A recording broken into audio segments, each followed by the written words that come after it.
Guys எல்லாருமே வந்து பார்த்திங்கன்னா ரிசல்ட்டை பார்த்துருப்பீங்க. டிவிக்கு வந்து பார்த்திங்கன்னா ட்ரிபிள் டிஜிட்டில் லீடிங்கில் இருக்குது. அண்ட் வந்து பார்த்திங்கன்னா திமுக வந்து 3rd பொசிஷன்லையும் அதிமுக வந்து 2nd பொசிஷனில் இருக்குது. ஆஸ் அ ரூலிங் பார்ட்டியாக திமுக வந்து விஜய் பண்ணது எல்லாருக்குமே தெரியும். அவர் எவ்வளோ கஷ்டப்பட்டார், எதுக்கெல்லாம் பர்மிஷன் கொடுக்காம விட்டாங்க, அவர் மேலே தேவையில்லாத பழிகளை போட்டது எல்லாமே நமக்கு தெரியும். நான் சொல்லணும்னு அவசியம் இல்லை இப்போ.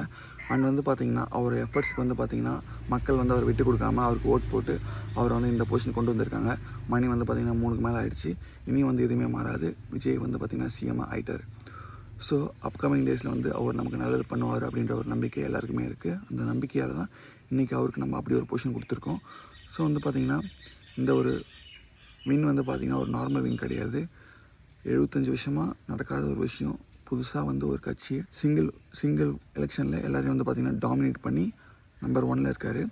அண்ட் வந்து பார்த்திங்கன்னா அதுவும் அலையன்ஸ் எதுவும் இல்லாமல், கூட்டணி இல்லாமல் வந்து பார்த்திங்கன்னா லீடிங்கில் இருக்கார். இது வந்து பார்த்திங்கன்னா ஒரு வந்து சூப்பரான விஷயம். ஸோ இந்த வெற்றியை வந்து ஒரு நார்மல் வெற்றியை கொண்டாடாமல் நம்ம சொந்த வெற்றியாக கொண்டாடி நம்ம வந்து பார்த்திங்கன்னா நம்மளோட புது சிஎம்மை வரவேற்கலாம். நான் அதை எப்படி எக்ஸ்பிளைன் பண்ணுறதுன்னு தெரில. ஒரு மாதிரி அவ்வளோ சந்தோஷமாக இருக்குது. எல்லாருமே விஜயை வந்து எவ்வளோ கேவலமாக பேசணுமோ பேசினாங்க, என்னென்ன பண்ணணுமோ பண்ணாங்க, கேஸ் போட்டாங்க, அலோவ் பண்ணாமல் விட்டாங்க, ஓட்டு வாங்க மாட்டோம், கூட்டம்லாம் ஓட்டாக மாறாது, பர்சன்டேஜ் வராது, சிங்கிள் டிஜிட்டில் தான் ஜெயிப்பீங்க, 5% தான் வாய்ப்பு இருக்குது, அப்படி இப்படின்னு என்னமோ சொன்னாங்க. பட் இன்றைக்கி வந்து பார்த்திங்கன்னா the man is creating history. நம்ம எதிர்பார்க்காத ஒன்று நடந்திருக்கு. மக்கள் வந்து பார்த்திங்கன்னா விஜயை விட்டு கொடுக்காம எல்லாருமே வந்து பார்த்திங்கன்னா அவருக்கு ஓட் போட்டிருக்கோம்.